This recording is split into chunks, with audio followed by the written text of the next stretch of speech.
देतात his grace नंदुलाल Prabhuji, कधी guest speaker, last year आपल्याकडे गेस्ट स्पीकर होते. तर नेहमी फेस्टिवल क्लास हा आपल्याला सर्वांना अनुभव आहे की फ्लेवर्ड मिल्क असतं, बासुंदीसारखं कंडेन्स मिल्क आपल्याला मिळतं ह्या क्लासमधून. आणि ह्यावेळीची परिस्थिती पाहिली तर जसं म्हटलं जातं की दुधावरची तहान ताकावर भागवावी लागते. पण त्याच्यापेक्षा एक मी वेगळा अजून पर्स्पेक्टिव्ह देतो तुम्हाला की तो असा आहे की तुम्हाला ती गोष्ट माहिती आहे की अश्वत्थामा जे द्रोणाचार्यांच्या गुरुकुलमध्ये सगळे पांडव आणि अश्वत्थामा होते, तर त्यावेळी तिथे दुधाची उपलब्धता नसताना अश्वत्थामाला दुधाची म्हणजे पिठात पाणी मिसळून ते दूध म्हणून त्यांना दिलं जायचं. आणि त्याची आई त्याला असं थोडंसं ओठाच्या बाजूला पण लावून खेळायला पांडवांसोबत पाठवायची. तर जेणेकरून तर अश्वत्थामाला पण कॉन्फिडन्स असायचं की मी तुमच्यावर खेळायला दूध पिऊन आलो आहे. तर मी म्हणू शकतो की तसे आजची परिस्थिती आहे की दुधाची तहान तुम्हाला पिठाच्या पाण्यावर भागवावी लागणार आहे कदाचित. तर आणि आज अजून एक संयोजकांनी विशेष माझ्यावर सांगितलेलं आहे की हे आत्ता नृत्य पाहिलं आपण, परंतु त्यांची काही टेक्निकल अडचण होती म्हणून ते नाटक थोडंसं त्यांनी आफ्टर प्रवचन म्हणजे क्लासनंतर ठेवलेलं आहे. तर माझं प्रवचन म्हणजे माझं स्वतःचं सँडविच झालेलं आहे. आता एक तर माझी बॅक हिस्ट्री पाहिली, पास्ट हिस्ट्री, की मी कुठलंही प्रवचन पूर्ण करू शकलो नाही आत्तापर्यंतचा माझा रेकॉर्ड आहे.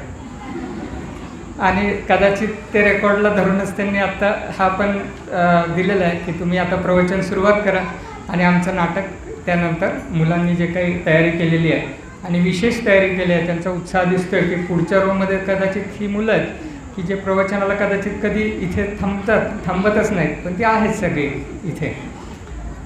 तर एनिवे सुरुवात करूया. आज रामनवमीचा क्लास आहे, तुमचे आशीर्वाद आहेत, प्रार्थना आहेत. बघूया आज एक मी आजचा जो प्रवास आहे तो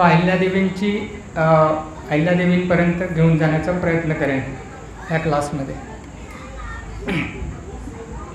तर आता रामायण सुरुवात करायच्या आधी आपल्याला थोडंसं भागवतमकडे घेऊन जाऊया. आता भागवतमची काही अनेक गोष्टी आहेत, त्याचं ग्लोरिफिकेशन आहे. आणि त्यामध्ये एक गोष्ट येते की नारद मुनी एकदा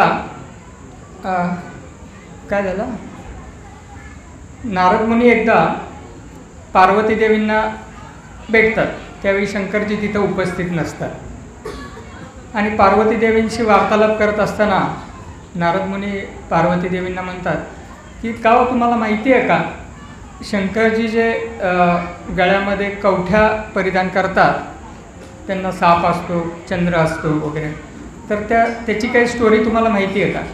तर पार्वती देवी इनोसेंटली नाही म्हणतात. हां, असं कसं, तुम्हाला कधी शंकरजी बोलले नाहीत त्याच्याबद्दल? नाही. तर ठीक आहे, मी थोडक्यात सांगतो, ते तुम्हाला डिटेलमध्ये सांगतील, पण मी थोडक्यात सांगतो की त्या सर्व स्त्रियांच्या कवठ्या आहेत. एवढं म्हणून ते निघून जातात तिथून. आता जी परिस्थिती निर्माण होते की शंकरजींची आतुरतेने पार्वती देवी वाट पाहत असतात की कधी एकदा शंकरजी येतात आणि मी त्यांना ही गोष्ट विचारते.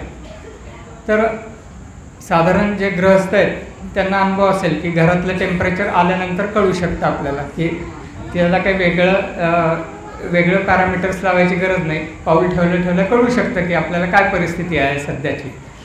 तर त्या परिस्थितीत शंकरजी येतात. शंकरजी पहिला प्रश्न विचारतात, आज कुठे बिघडलं आहे? तर पार्वती देवी म्हणतात, नाही, नारद मुनींनी सांगितलं की तुमच्या वेशभूषेबद्दल ते बरंच काही सांगत होते, परंतु त्यांनी कवठ्याची जे माळ परिधान करता तुम्ही त्याच्याबद्दल मला विशेष जाणून घ्यायचं आहे. तर शंकरजी म्हणतात, काय विशेष तुला जाणून घ्यायचं आहे? नाही, ते सर्व स्त्रियांच्या कवठ्या आहेत असं नारद मुनी म्हटलं. तर शंकरजी म्हणतात, हो खरं आहे. मग पार्वती देवी उपवासाने विचारतात, कुठल्या स्त्रियांच्या, काय मला समजू शकेल का? तर शंकरजी म्हणतात, नाही, सर्व तुझ्याच आहेत त्या. मग त्यांना प्रश्नचिन्ह पडतो की तुम्ही तर माझे पती आहात आणि आपण दोघांनी सुरुवात केलेली आहे ह्या गृहस्थ जीवनाची, आणि माझी कवटी तुमच्या शरीरावर कशी? तर शंकरजी त्या ठिकाणी सांगतात की मी अमरकथा ऐकतो, त्यामुळं मला पुनर्जन्म नाही आहे, आणि ती अमरकथा ऐकल्यानंतर ही गोष्ट घडू शकत नाही की पुनर्जन्म पुनर्मृत्यू ह्या गोष्टीतून तुम्ही बाहेर पडू शकता. तर पार्वती देवींना देखील उत्सुकता निर्माण होते की तुम्ही काय नक्की म्हणताय. तर शंकरजी म्हणतात की शंकरजींना त्या विनंती करतात की मला पण ती अमरकथा ऐकायची आहे. तर आपण समजू शकता ती अमरकथा म्हणजे काय, तर भागवतम. तर शंकरजी म्हणतात ह्या परिस्थितीत ह्या ठिकाणी आपण हे भागवतम ऐकू नाही शकत, त्याला काही विशिष्ट क्वालिफिकेशन आहेत. तर आपण उत्तरेच्या दिशेला अमरनाथकडे सुरुवात करूया आपल्या प्रवासाला. तर आता आपली यात्रा कमिटी घेऊन जाणार आहे 4 धाम. तर अमरनाथचं देखील भविष्यात कधी ते नियोजन करू शकतात कदाचित, तेवढे उत्साही आहे आपली यात्रा कमिटी. तर ह्या 4 धामच्या अनुभवानंतर ते नक्कीच तिकडे पाऊल घेते. तर अमरनाथकडे जाण्यासाठी प्रवास चालू होतो. मग सुरुवातीलाच शंकरजी काय करतात की त्या नंदीला सुरुवातीलाच तिथे म्हणतात तू इथेच थांब. नंदीसोबत असतात त्यांच्या.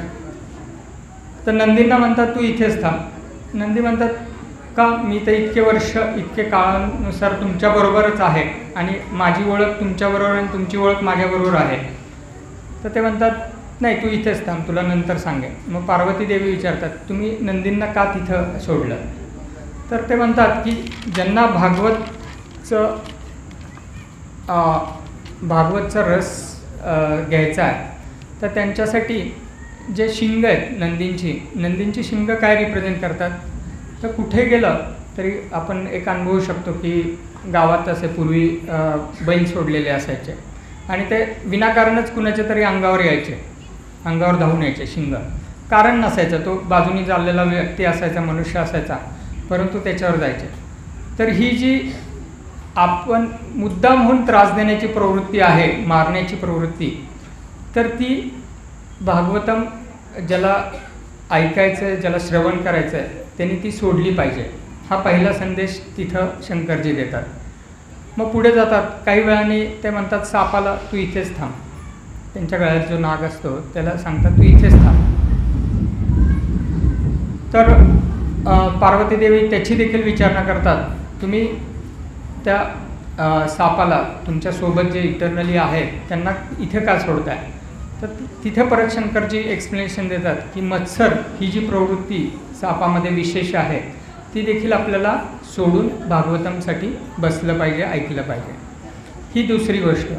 आणि तिसरं म्हणजे चंद्र जे त्यांच्या डोक्यावर नेहमी सतत असतात शंकरजींच्या, तर चंद्राला देखील शेवटच्या टप्प्यात म्हणतात तू इथेच थांब. तर ते पण का, तर चंद्र म्हणजे जे नेहमी डोक्यावर असतात. तर तुम्हाला भागवतम ऐकताना तुमची पोस्ट पोझिशन जी काही भौतिक जीवनातली तुमची जी काही परिचय असेल तो सर्व तुम्हाला सोडून एक हंबल मूडमध्ये ह्युमिलेटेड असं तुम्ही भागवतमचं श्रवण करणं गरजेचं आहे.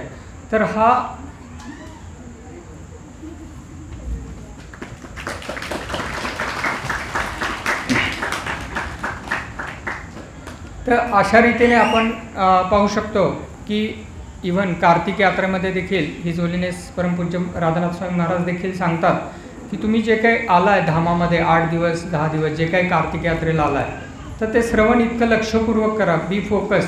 तुम्ही तुमच्या बाकी एन्झायटीज, बाकी क्वालिफिकेशन, बाकी ड्युटीज ह्या थोड्याशा साईड करा आणि फोकस ऑन युअर कथा, हरिकथा किंवा भागवतमवर फोकस करा. तर हे क्वालिफिकेशन घेऊन शंकरजी आणि पार्वती तिथे भागवतमच्या श्रवणासाठी जातात. आता आपल्याला रामायणाकडे वळायचं आहे. तर लास्ट सॅटर्डे खेडकर प्रभूजींनी क्लास दिला की रामानुजाचार्यांचा क्लास कुणी कुणी ऐकला या ठिकाणी लास्ट सॅटर्डे. तर रामानुजाचार्य कोण होते. रामानुजाचार्य लक्ष्मणजी होते. तर रामानुजाचार्य लक्ष्मणजी असताना देखील ते त्यांचे गुरु श्री शैल्यपूर्ण यांच्याकडून नित्य रामायणाची कथा ऐकायचे. आता तुम्ही विचार करू शकता की स्वतः लक्ष्मणजी देखील हे नित्य रामायणचं श्रवण या ठिकाणी करायचे रामानुजाचार्य असताना. तर अशा प्रकारे रामायणाची ख्याती आहे, महंती आहे. आणि आता बरेच वेळा आपण जे इस्कॉनमध्ये आहोत तर कृष्ण भक्तीमध्ये आपला फोकस जास्त आहे. आपल्या सोसायटीचं नाव पण आहे international society for Krishna consciousness.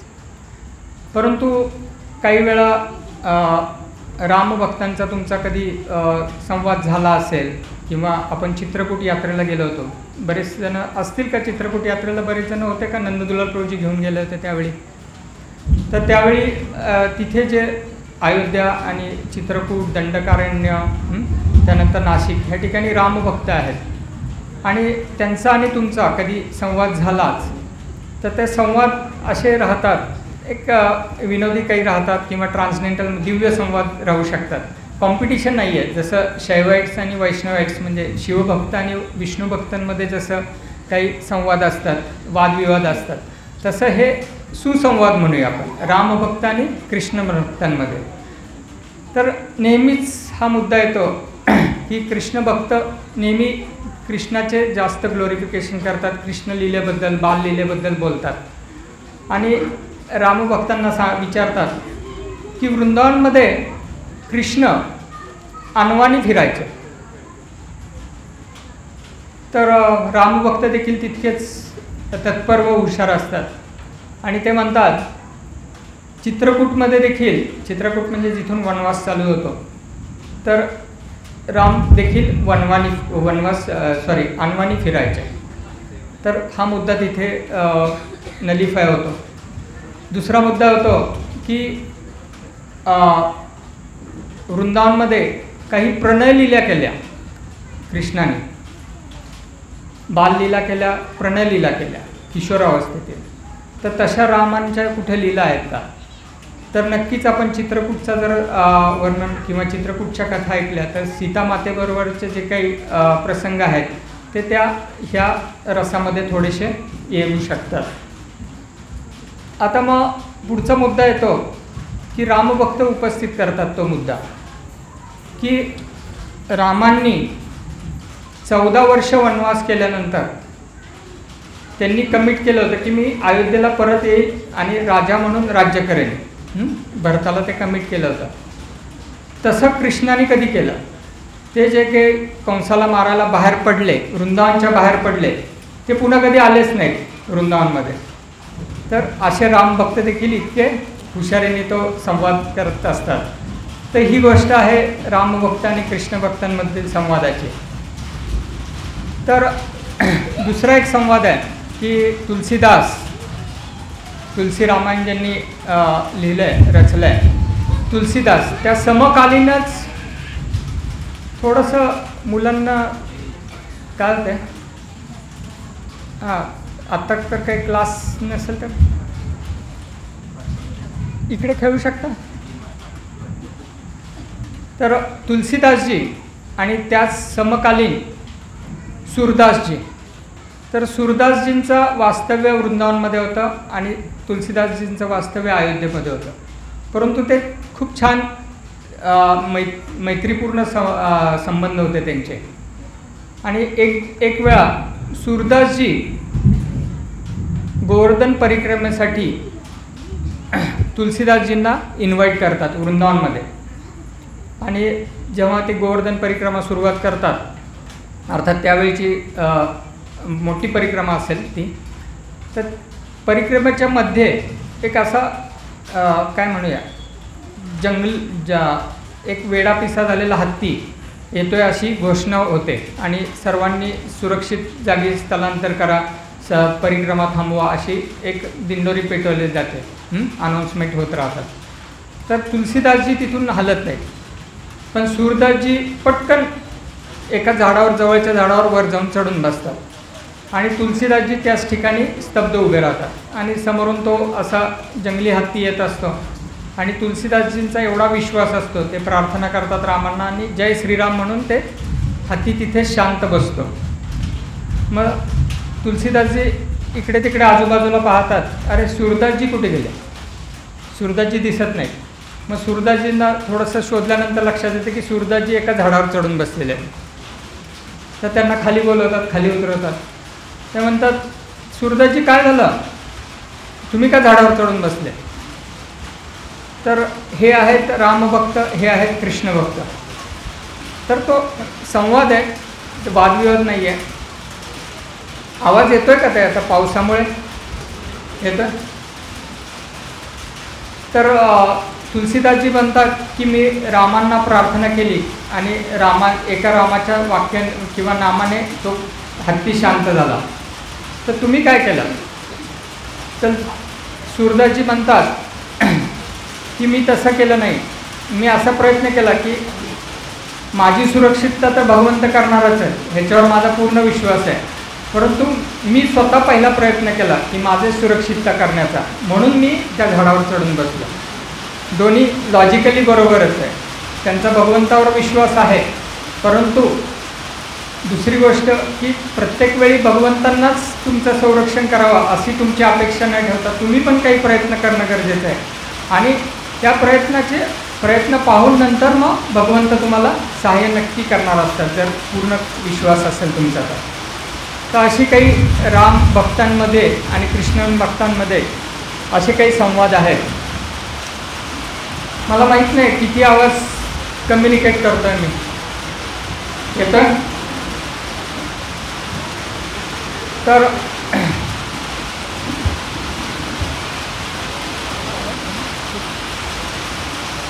ह्या ठिकाणी आपल्याला बरेच लोकांना माहिती आहे की महत्त्वाचे दोन, एक तुलसी रामायण आणि एक वाल्मिकी रामायण. पण आपण इस्कॉन भक्त जास्त करून आपण वाल्मिकी रामायण फोकस करतो. अर्थात त्याला काही कारणं पण आहेत. त्याच्या डिटेल्समध्ये न जाता आपण हे पाहूया की जशी भागवतमची रचना श्रीमान व्यासदेवांनी केली, तसं वाल्मिकी ऋषींनी रामायणची रचना का केली ह्याचं काही आपण थोडंसं पाहूया की वाल्मिकी रामायण लिहिण्यासाठी वाल्मिकी ऋषींनाच का चूज केलं. तर त्यामागं दोन कारणं आहेत की एक, अखंड रामनाम वाल्मिकी ऋषी घेत होते. जेव्हापासून त्यांना नारद मुनींची भेट झाली, जेव्हा ते रत्नाकर म्हणून डाकू होते वाल्या कोळी, तर तेव्हापासून जेव्हा त्यांना तो राम देखील शब्द उच्चारता येत नव्हता, तेव्हा त्यांनी शब्द दिला मरा. मरा या शब्दाचं उच्चारण करा.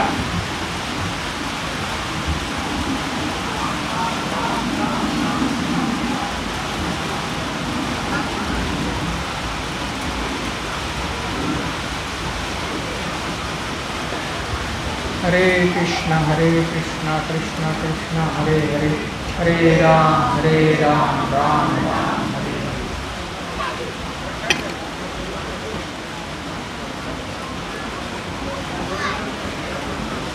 तर वाल्मिकी ऋषी त्यावेळी त्यांना तो शब्द देखील उच्चारता येतात, म्हणून त्यांनी मराठी सुरुवात केली आणि ते अखंड रामनाम घेत राहिले.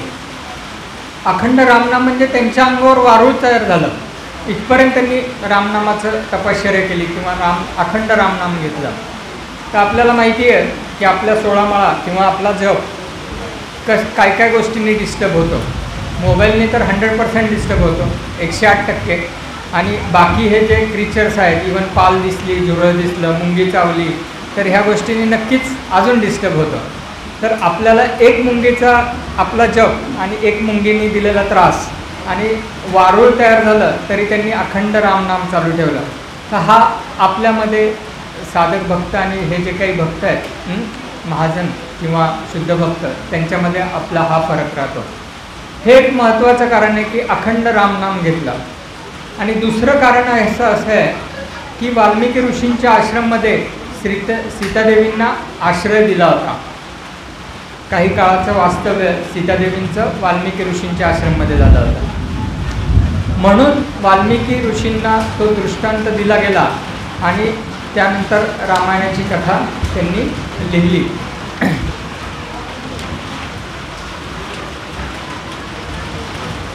आता रामायणाची कथेचं पण देखील एक विशेष, मला माहीत नाही काय पुढची परिस्थिती आहे, मीच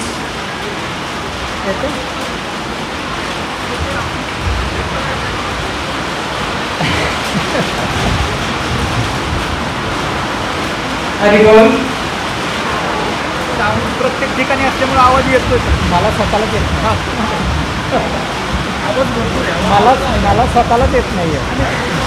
सगळे स्पीकर सगळं ऐकायचं, फोकस करा लेक्चरवर. तर त्याची रामायणाची सुरुवात देखील एक विशेष प्रसंगातून सुरुवात होते.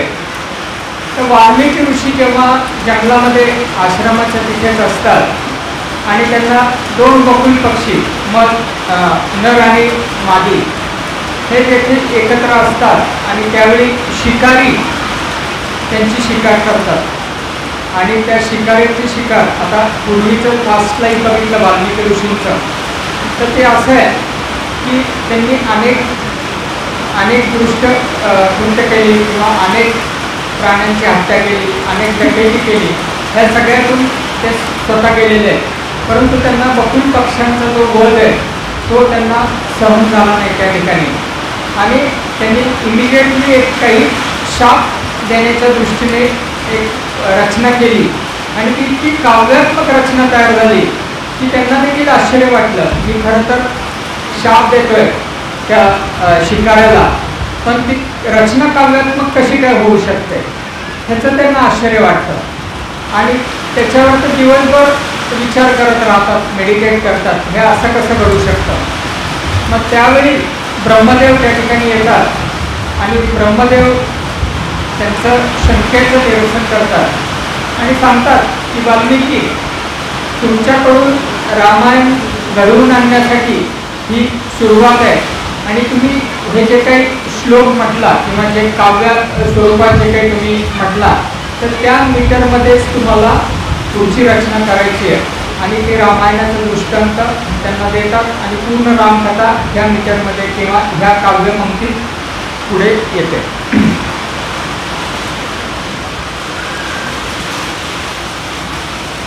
आता जसं की आपल्याला तर हे का शक्य होऊ शकलं, वाल्यात किंवा रत्नाकर डाकू असताना किंवा वाल्याचा वाल्मिकी झाला, तर ह्याच्या मागचं जर आपल्याला शिक्षा घ्यायची झाली, बोध घ्यायचा झाला तर काय बोध आहे. एक पहिलं महत्त्वाचं म्हणजे की त्यांचा गुरूंच्या शब्दावर असलेला विश्वास आणि अखंड रामनामाप्रती असलेली आसक्ती किंवा श्रद्धा. तर ह्या दोन गोष्टी किती महत्त्वाच्या आहेत बघा. आता गुरूंच्या आदेश किंवा गुरूंच्या शब्दावर असलेली श्रद्धा आणि अखंड रामनामाप्रती असलेले विश्वास, ह्या दोन गोष्टींनीच आपण पाहू शकतो की आज श्रील प्रभुपादांनी देखील जी काही इस्कॉनची स्थापना केली व पुढचा प्रवास आपल्याला माहिती आहे तो ह्या दोन गोष्टींच्या आधारावरच आहे. आणि आपल्याला बरेच वेळा इस्कॉनमध्ये नवीन भक्तांना किंवा सुरुवातीच्या काळात बरेच जणांनी ऐकलं असेल चॅन्ट अँड बी हॅपी. किती जणांनी हा ऐकलंय? चॅन्ट अँड बी हॅपी म्हणजे जप करावा, आनंदी व्हा. आता जप करावा म्हणजे कुठला? हरे कृष्णा कृष्णा कृष्णा हरे हरे, हरे राम राम राम हरे हरे. तर आता मी आणि माझ्यासोबतचे इथे बरेच जण भक्त आहेत, तर कोणी म्हणू शकतं की चॅन्ट अँड बी हॅपी हे म्हटलंय, हे आत्तापर्यंत किती जणांनी अनुभवलंय? हरिबोल. 3 वेळा ज्यांनी अनुभवलं त्यांच्यासाठी 3 वेळा हरिबोल. तर प्रभुपादांनी म्हटलंय म्हणजे नक्कीच त्यामध्ये आपला विश्वास असला पाहिजे, आपली श्रद्धा असली पाहिजे. परंतु तो प्रवास आहे चॅन्ट अँड बी हॅपी, हा मधला जो प्रवास आहे तो काय आहे तो समजून घेतला पाहिजे. तो काय आहे की reading in between the lines किंवा दडलेला अर्थ शोधला पाहिजे. तर त्याची काही उदाहरणं आहेत दडलेले अर्थ शोधण्यासाठीचे. एक जसं की मुलीचं म्हणजे मुलगी बघायला मुलाकडून मुलगा येतो, त्याचे घरचे येतात आणि तो कार्यक्रम राहतो. मुलगी दाखवायचा, कांदा पोहे चहा जे काय असेल तर. माझ्या बाबतीत नाही झालेला तो. तर तसा कार्यक्रम चाललेला असतो आणि मुलीचे वडील किंवा मुलीची आई प्रशंसा करतात ना मुलीची, स्वयंपाकाची प्रशंसा करतात, तिच्या क्वालिफिकेशनची प्रशंसा करतात आणि एक विशेष प्रशंसा केली जाते, आमची मुलगी म्हणजे गाय आहे. काय? आमची मुलगी म्हणजे गाय आहे. आता त्याचा भविष्यातला अर्थ असा होऊ शकतो की ती खिलारी गाय आहे का गीर गाय आहे. तर हा रिडिंग इन बिटवीन लाईन्स हे आपल्याला लक्षात यायला पाहिजे. तसाच प्रसंग असतो विदाईच्या वेळी. लग्न होतं आणि आता मुलगी मुलाकडून सासरकडे जाणार असते. तर सासरे मुलीचे वडील जावईंना म्हणतात की सांभाळून घ्या. तर लक्षात घेतलं पाहिजे की सांभाळून घ्या का सांभाळून राहा. तर हे असे आहेत reading in between the lines, chant and be happy. तर प्रभुपादांनी जे सांगितलं आहे की जग करा व आनंदी राहा, तर ह्याचा मधला अर्थ काय आहे तो आपल्याला समजला पाहिजे. तो म्हणजे आपण सदैव जप करा. पहिला, प्रामाणिकपणे जप करा. ब्रह्ममुहूर्तावर शक्य असेल तर जप करा. भक्तांच्या समवेत जप करा. अपराधरहित जप करा. असे काही क्रायटेरिया आहेत आणि हे क्रायटेरिया वर्षानुवर्ष ह्याच्यावर स्ट्रगल फोकस केल्यानंतर बी हॅपी ह्या स्टेजला आपण येऊ शकतो. सो हा त्याचा अर्थ आहे.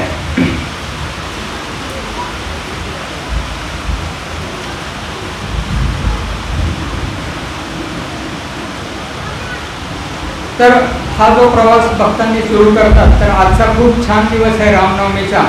तर ज्या भक्तांनी अजून कार्यक्रमाला येतात, काही गीता कोर्सेस केलेले असतील, तर आजचा छान दिवस आहे चॅन्ट अँड बी हॅपी ह्या प्रवासाला सुरुवात करण्याची. तर माझ्याकडून सर्वांना विनंती आहे की आज रामनवमीच्या दिवशी आपण सुरुवात करू शकता आणि त्याचे तुम्हाला अनेक अनुभव भगवंत आणि भगवंतांचे भक्त देखील तुम्हाला देतील. भगवंत देखील तुमचा जेव्हा प्रवास सुरुवात होतो हा भक्तिमार्गाचा, त्यावेळी छोटे छोटे अनुभव देतात. तुमची श्रद्धा वाढवण्यासाठी तुम्हाला ते काही गोष्टींची एकदम विशेष कृपा देतात आणि तुमची श्रद्धा पुढे नेतात आणि हळूवारपणे तुमचा प्रवास तो भक्तिमार्गातला पुढे राहतो.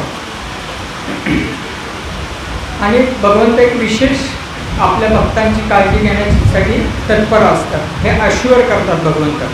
तर हे एवढं अश्युअर केल्यानंतर आपण देखील एक पाऊल पुढे उचललं पाहिजे आणि हरिनामाला स्वीकारलं पाहिजे. तर आज ज्यांनी नवीन असतील किंवा सुरुवात केली नसेल जपाला, तर विनंती आहे की त्यांनी आजपासून 1 माळ 2 माळ 4 माळ सुरू करू शकता. आता दुसरी गोष्ट येते, नारद मुनींचीच गोष्ट येते. अजून आपण रामायणाला सुरुवात केलेली नाही आहे बरं का. आणि माझा रेकॉर्ड आहेच आहे, फास्ट रेकॉर्ड. तर नारद मुनी असेच तपश्चर्या करत असतात आणि कुठल्याही ऋषीमुनींनी तपश्चर्या केली की एकाच प्रॉब्लेम चालू होतात, एकाच टेम्परेचर अप्स अँड डाऊन चालू होतात. ते म्हणजे इंद्रदेव. त्यांना त्यांच्या पोझिशनची भीती सुरुवात होते. त्यांना त्यांचं सगळं भोग संपेल का काय, माझी पोझिशन कोणतरी हिरावून गेली का काय, ह्या इन्सेक्युरिटीच्या भावनेने इंद्रदेव काहीतरी मग गोष्टी करायला सुरुवात करतात. तर इंद्रदेव अप्सरा पाठवतात. त्या अप्सरा काही त्या नारद मुनींची तपश्चर्या भंग करू शकत नाही. आणि हे सगळं पास्ट टाईम झाल्यानंतर नारद मुनी काय करतात, मग विजयी होतात ना. ह्या सगळ्या कुठलेही मोह होते अप्सरांचे जे काही होते त्याला ते बळी पडलेले नाही. म्हणून नारद मुनींना तो विजय उत्सव साजरा करण्याचा मोह होतो. आणि मग ते काय जातात ब्रह्मदेवांकडे, त्यांची स्टोरी नॅरेट करतात. तर मी एवढी तपश्चर्या केली आणि इंद्रदेवाने असा प्रयत्न केला, एवढ्या अप्सरा आल्या पण मी डिस्टर्ब झालो नाही आणि मी तपश्चर्या पूर्ण केली. इंद्रदेव वाहवा करतात, ब्रह्मदेव वाहवा करतात आणि ते म्हणतात ठीक आहे, शुभेच्छा तुम्हाला. असे करत अनेक देवी देवतांना त्यांचा तो तपश्चर्याचा आनंद सांगत असतात. मग शिवजींकडे जातात. नारद मुनी शिवजींकडे जातात आणि शिवजींना ती गोष्ट सांगतात शिवजी म्हणतात छान, फक्त एक काम कर, ही गोष्ट विष्णूंशी शेअर करू नको. ही तुझ्या तपश्चर्येचा जो काही विजय उत्सव आहे तो विष्णूंशी शेअर करू नको. आता नारद मुनी विचार करतात, हे का असं का म्हणतायत? तर नेहमीप्रमाणेच आपल्याला जी गोष्ट करायला नाही सांगितली ती प्रायोरिटी बेसिसवर आपण करण्याचा प्रयत्न करतो. तसंच नारद मुनींनी केलं की वैकुंठ लोकांकडे लगेच त्यांनी प्रवास केला. वैकुंठात गेले, विष्णूंना ती गोष्ट सांगतात. विष्णूंना अगदी त्यांनाच प्रशंसा करतात आणि नारद मुनींना म्हणतात की तुमच्या पुढील भविष्यासाठी किंवा पुढील आयुष्यासाठी शुभेच्छा आणि आशीर्वाद.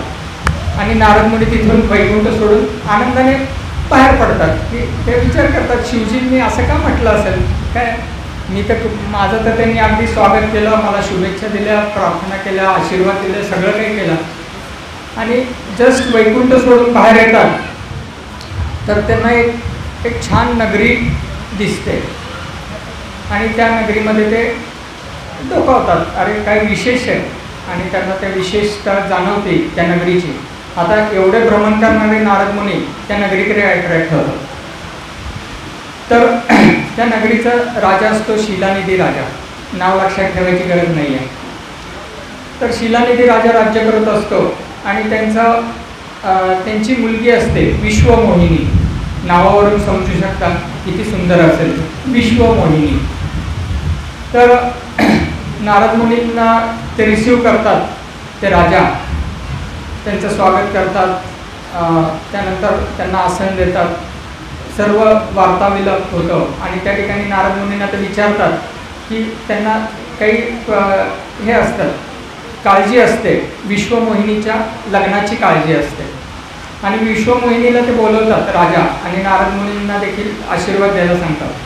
तर विश्वमोहिनीकडे बघितल्यानंतर नारद मुनी इतके आकर्षित होतात तिच्या सौंदर्याकडे आणि त्या क्षणी ठरवतात की मला हिच्याशी लग्न करायचं. नारद मुनी ठरवतात मला विश्वमोहिनीशी लग्न करायचं. आणि त्या मग तिच्या वडिलांना सांगतात, तुम्ही हिचं स्वयंवर करा, मला 1-2 दिवसाचा अवधी द्या, स्वयंवरासाठी तुम्ही पण 2 दिवसाची तयारी करा. आणि मी ते पटकन तिथून निघून जातात आणि वैकुंठात जातात. पुन्हा विष्णूंकडे जातात. विष्णूंना म्हणतात की माझी एक विनंती आहे, मला अतिशय महत्त्वाची एक म्हणूया काम किंवा अतिशय महत्त्वाची एक कमिटमेंट आहे. तर तुमचं रूप मला थोडे दिवस द्या, तुमचं रूप मला थोडे दिवस द्या. अरे विष्णू म्हणतात ठीक आहे, मग जरा बसायला इनकन्व्हिनियन्स आहे.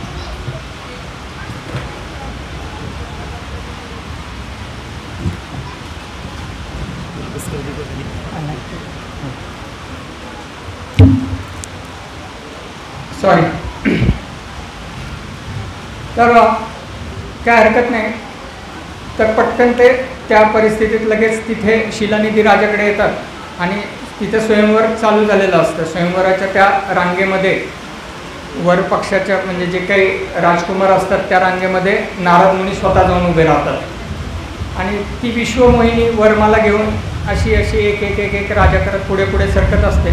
नारद मुनींना ती क्रॉस करते आणि नारद मुनींना वाटतं की आता आपल्या माळात गळ्यात वरमाला पडणारच आहे, म्हणजे ती पडणारच आहे. पण तसं काही होत नाही, अपेक्षाभंग होतं.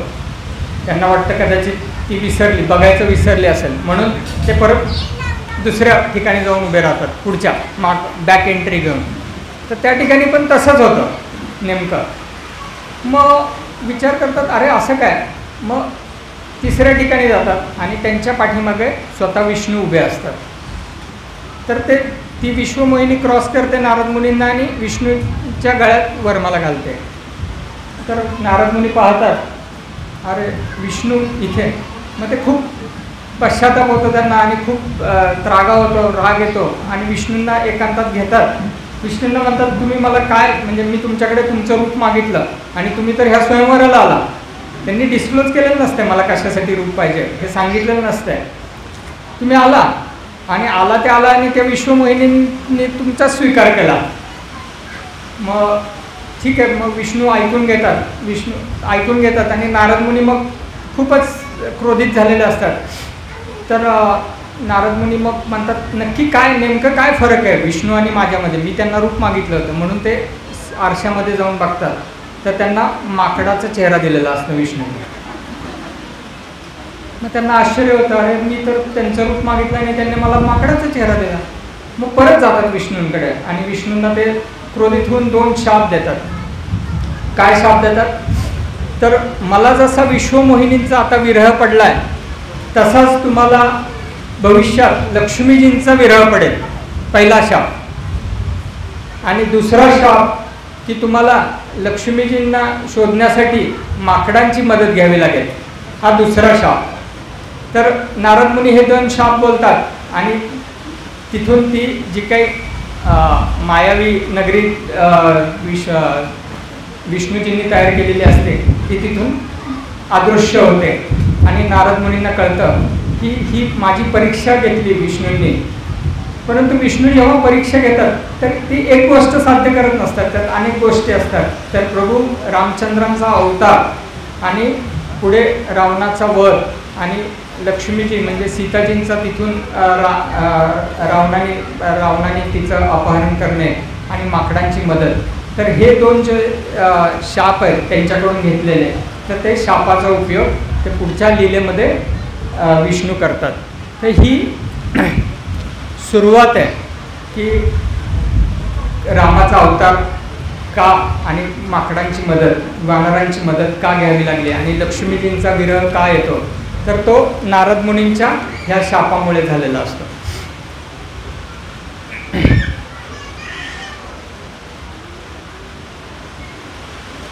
तर आता ह्या लीलेची सुरुवात म्हणजे रामायणाची सुरुवात होणार असते तर विष्णू लगेचच आदेश देतात सर्व देवी देवतांना की तुम्ही आता जो शाप मिळाला आहे की तुम्हाला माकडांची मदत घ्यावी लागेल. तर तो म्हणतात की तुम्ही सर्व माकडांच्या योनीमध्ये तुम्ही हे घ्या, जन्म घ्या, माकडांचं शरीर घ्या आणि मी मनुष्याचं शरीर घेऊन या ठिकाणी लीला करण्यासाठी येत आहे. तर आपल्याला कुणीही त्याच्यावर आक्षेप घेत नाही. आता लक्षात घ्या की गणपती आहेत, त्यांच्या 2 पत्नी आहेत, रिद्धी-सिद्धीस ना, गणपतींच्या रिद्धी-सिद्धी आहेत, शंकरजींच्या पार्वती आहेत. तर हे जे देवी देवता आहेत तर ह्यांच्या पत्नी काय म्हणतील, अरे तुम्ही कुठे चालला माकडाचं रूप घेऊन? तर ते म्हणतील का की माकडाचं रूप, देवी देवतांनी माकडाचं रूप घ्यायचं आणि ह्या भूतलावर यायचं आणि लीला करायची, तर किती तसं बघायला गेलं तर अपमानास्पद आणि थोडंसं वेगळंच आहे ना. परंतु एका शब्दाने देखील कोणी त्याच्यावर आक्षेप नोंद घेत नाही आणि तो भगवंतांचा जो विष्णूंचा जो आदेश आहे सर्व देवी देवता ॲज इट इज फॉलो करतात. तर ह्यातून आपल्याला काय बोध घ्यायचा आहे, तर भगवंतांना आनंद देण्यासाठी आपल्याला जे काही आपली जी पोझिशन असेल ती भगवंतांनी जसं सांगितलं की ही गोष्ट किंवा भगवंतांचे प्रामाणिक रिप्रेझेंटेटिव्ह, तर तुम्हाला ही गोष्ट अशा पद्धतीने अशा स्वरूपात करायची, तर ती आपल्याला स्वीकारता यायला पाहिजे आणि आपल्याला स्वीकारली पाहिजे इमिजिएटली. तर आपण त्या लीलेमध्ये त्या आनंद घेऊ शकतो. तर हे जे काही वानरसेना आहे ते सगळे देवी देवताच आहेत. तर अशा रीतीने राम मनुष्य शरीरामध्ये अयोध्येमध्ये जन्म घेतात. तर आता सर्वांना थोडंसं माहिती असावे कदाचित, अयोध्या ह्या शब्दाचा अर्थ देखील आपल्याला माहीत पाहिजे. आपण सगळेच जण आता मोठा उत्सव झाला, मोदी साहेबांनी उद्घाटन केलं अयोध्येमध्ये 22 जानेवारी ना, 22 जानेवारी. तर त्या दिवशी एवढा मोठा उत्सव आपल्या भारत देशाने आणि जगात देखील तो उत्सव साजरा केला. तर अयोध्या ह्या शब्दाचा अर्थ देखील आपल्याला परिचय असला पाहिजे आपल्या भक्तांना. तर तो कुणाला माहिती असेल तर सांगू शकता.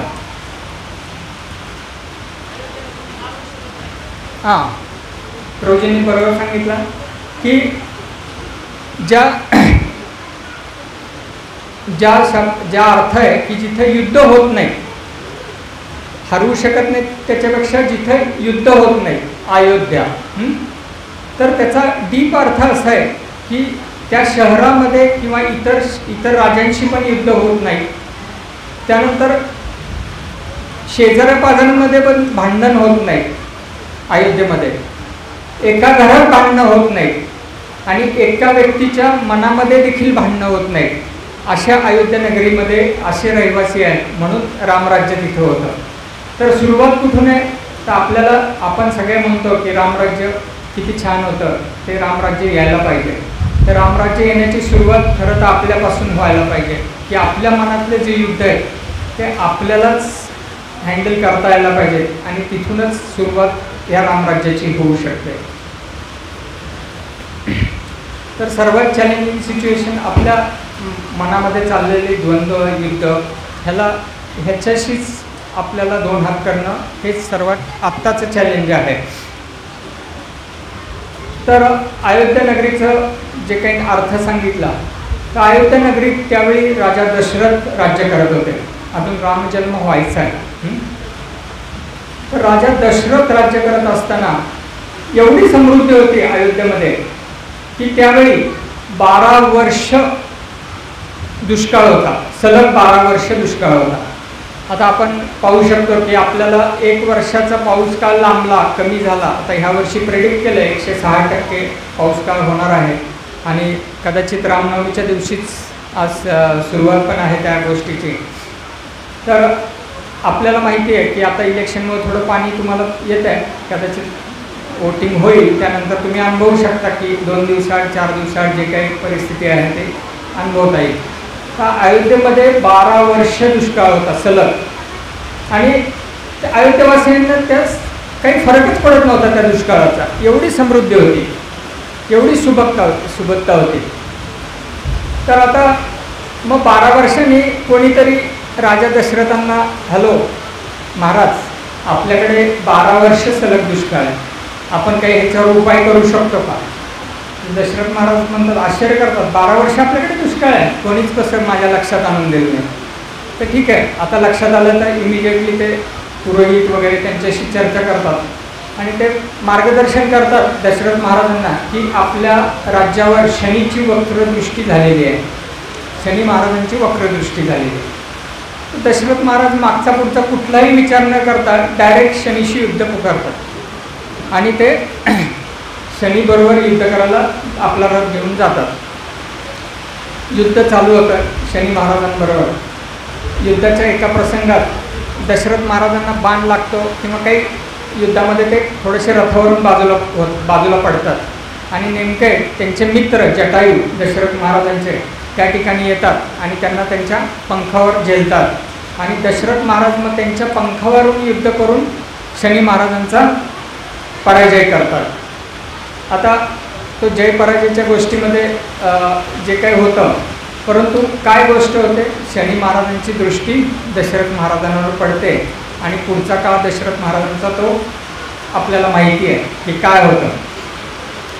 तर दशरथ महाराजांना विजयी झाल्यानंतर जटायूंचे खूप आभार प्रदर्शित करतात की मित्रा, तुम्हाला खूप सहाय्य केलंस.